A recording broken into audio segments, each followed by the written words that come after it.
Hi friends. पिछली class में हम लोग पॉलिटी के बारे में पढ़ लिए थे, परिसीमन आयोग के बारे में।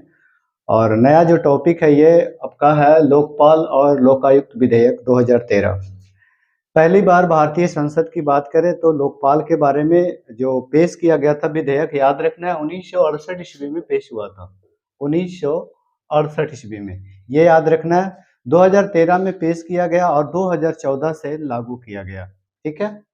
इसमें आज हम लोग इसके बारे में अच्छी तरीके से पढ़ेंगे। मेन जो पॉइंट्स होना चाहिए लोकपाल युक्त के बारे में, जो जानकारी हम लोगों को एग्जाम में हमेशा क्वेश्चन जो पूछा जाता है उसी के बारे में सिर्फ देखेंगे। कार्य के बारे में देखेंगे, इसकी कार्य क्या है, आयु क्या होती है, कार्यकाल कितने वर्षों का होता है, और इसे नियुक्ति कौन करता है, राष्ट्रपति करता है तो किसकी सिफारिश पे करता है, कॉलेजियम के आधार पे करता है तो कॉलेजियम में कौन अध्यक्ष होते हैं, कौन कौन से लोग रहते हैं। ठीक है। और इसके बारे में देखेंगे, योग्यता के बारे में देखेंगे कि कौन सी व्यक्ति लोकपाल के पद पे जा सकता है, बन सकता है लोकपाल भारत का। ठीक है। ध्यान दीजिएगा, लोकपाल और लोकायुक्त अधिनियम 2013 में भारतीय संसद में पेश किया गया। और याद रखना है कि 2014, ठीक है, यहाँ पे 2014 लिख देते हैं, 2014 में लागू किया गया। 2014 में लागू किया गया। ठीक है। यह एक ऐसी संस्था है, तो यह एक वैधानिक संस्था है। लोकपाल कैसी संस्था है, तो यह एक वैधानिक संस्था है, ध्यान देना है। ठीक है। इसे बनाया गया है और इसमें कुल सदस्यों की संख्या जो होती है वो 1+8 होती है। ये 1+8 क्यों लिखे हैं? 1+8 जो सदस्य होते हैं उनकी नियुक्ति के आधार पे किस व्यक्तियों को कौन नियुक्त करता है, इसके आधार पे एक व्यक्ति जो यहाँ पे है, एक व्यक्ति जो होंगे या तो सुप्रीम कोर्ट के न्यायाधीश होंगे, ठीक है, या तो वर्तमान हो या तो कभी पहले बन चुके हो, आप कास्ट ग्रहण कर लिए हैं। ठीक है।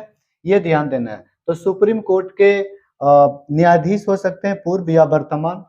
दूसरे व्यक्ति यहाँ पद पे बैठ सकते हैं, कौन बैठ सकते हैं, तो सुप्रीम कोर्ट के जस्टिस। ठीक है। सुप्रीम कोर्ट के जस्टिस या तो कह सकते हैं, है ना, या तो कह सकते हैं यहाँ पे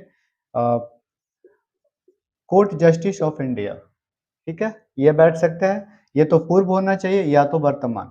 एक प्रबुद्ध व्यक्ति जिसे कोई समाज में अच्छे काम किए हैं, अ, समाज में बहुत किसी भी क्षेत्र में किसी भी फील्ड में अच्छे जानकार हो, वो व्यक्ति आप इस पोस्ट पे बैठ सकता है। 8 व्यक्तियों में से 4 व्यक्ति, ध्यान देना है कि न्यायिक पृष्ठभूमि की होनी चाहिए। न्यायिक बोले तो जुडिशियल कर सकते हैं उसको, न्यायिक यानी कि हाई कोर्ट का हो या तो फिर सुप्रीम कोर्ट का कोई मेंबर हो, वो मेंबर को यहाँ पे 4 मेंबर को उस तरीके से ये किया जाता है, लोकपाल में सदस्य के रूप में नॉमिनेट किया जाता है, शामिल किया जाता है। ये जो आपका 4 सदस्य जो बचे हैं, जिसमें से एक आपका अनुसूचित जाति के होंगे, एससी का, एक आपका अनुसूचित जनजाति के होंगे, एक पिछड़ा वर्ग आयोग से होंगे और एक महिला होंगे। ठीक है। तो 4 और 4 8 सदस्य और एक सदस्य इधर, यानी कि कुल 9 सदस्यों की पूरी की पूरी संस्था होती है। कौन सी संस्था? तो लोकपाल संस्था। ठीक है। योग्यता के आधार पे कौन से व्यक्ति को लोकपाल यानी कि कौन से व्यक्ति लोकपाल बन सकते हैं, ठीक है, इसके बारे में। लोकपाल वैसे व्यक्ति बनेंगे जिनकी ना तो कोई पार्टी से संबंध होगा, कोई भी पार्टी से संबंध नहीं होना चाहिए। अगर संबंध रहेगा तो आगे जाकर के लोकपाल का काम है जांच करना, और वो फिर क्या करेंगे कि पक्ष ले सकते हैं, अपनी पार्टी की ओर से पक्ष ले सकते हैं। इसलिए ऐसा व्यवस्था किया गया कि वो व्यक्ति को लोकपाल के सभापति, उपसभापति या तो सदस्य के रूप में बनाया जाएगा, वैसे व्यक्ति जो किसी राजनीतिक पार्टी से संबंध नहीं रखते हैं। क्लियर है? दूसरा पॉइंट याद रखना है कि खुद का कोई बिजनेस नहीं होना चाहिए। वैसे व्यक्ति लोकपाल के सदस्य बनेंगे जिनका कोई बिजनेस नहीं होना चाहिए, किसी प्रकार का मुकदमा उस पे नहीं होना चाहिए, कोई भी केस मुकदमे में उनका नाम वगैरह नहीं रहना चाहिए। वैसे व्यक्ति को लोकपाल या लोकपाल के सभापति, उपसभापति या सदस्य के रूप में नामित किया जाता है। यदि प्रशासनिक सेवा या तो सरकारी सेवा कह सकते हैं, यदि सरकारी विभाग में आप हैं और 25 वर्षों का आपका अनुमान है, यानी कि अनुभव है, 25 वर्षों से आप कार्य कर रहे हैं, आपकी अच्छी अनुभव है उस सेवा में, तो आप लोकपाल सदस्य के लिए बन सकते हैं, लोकपाल सदस्य बन सकते हैं। ठीक है। नियुक्ति, याद रखना है कि लोकपाल और लोकपाल या तो लोकायुक्त जो अधिनियम के तहत व्यवस्था किया गया नियुक्ति की, वो राष्ट्रपति करेंगे। इन 9 सदस्यों की नियुक्ति कौन करेगा?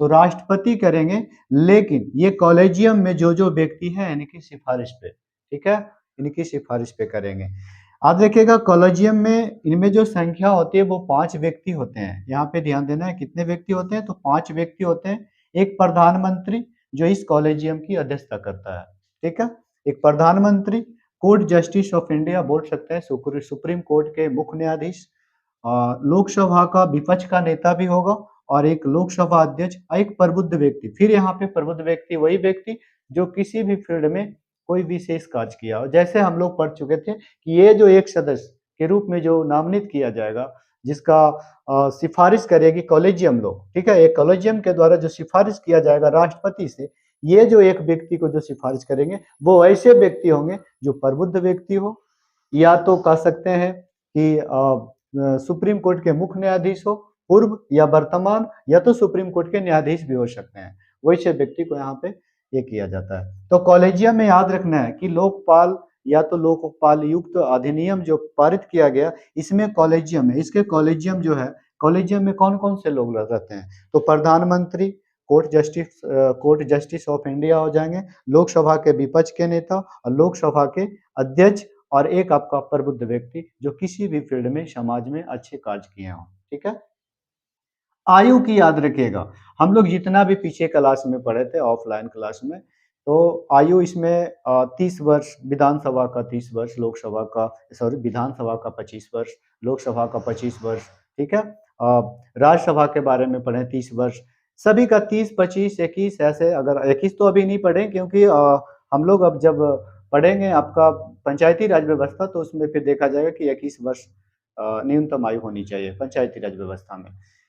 सिर्फ ये ऐसी एक अधिनियम आया था 2013 में, कह सकते हैं कि लोकपाल के सदस्यों की न्यूनतम आयु 45 ईयर्स होनी चाहिए, यानी 45 वर्ष होनी चाहिए, ये याद रखना है। कार्यकाल कितना होता है? 5 वर्ष या तो 70 वर्ष, 5 वर्ष या तो 70 वर्ष, ये दोनों चीज याद रखना है। कार्य क्या करती है ये लोकपाल वैधानिक संस्था है, ये क्या करती है भारत में? याद रखिएगा, सीबीआई को आदेश दे सकती है, सीबीआई को किसी भी मामले की जांच के लिए आदेश दे सकती है। उस समय ना तो सीबीआई का कोई ट्रांसफर करवा सकता है, सीबीआई उस लोकपाल के जो सदस्य होंगे उन्हीं के अंडर में काम करेंगे, ऐसा व्यवस्था संविधान में किया गया है।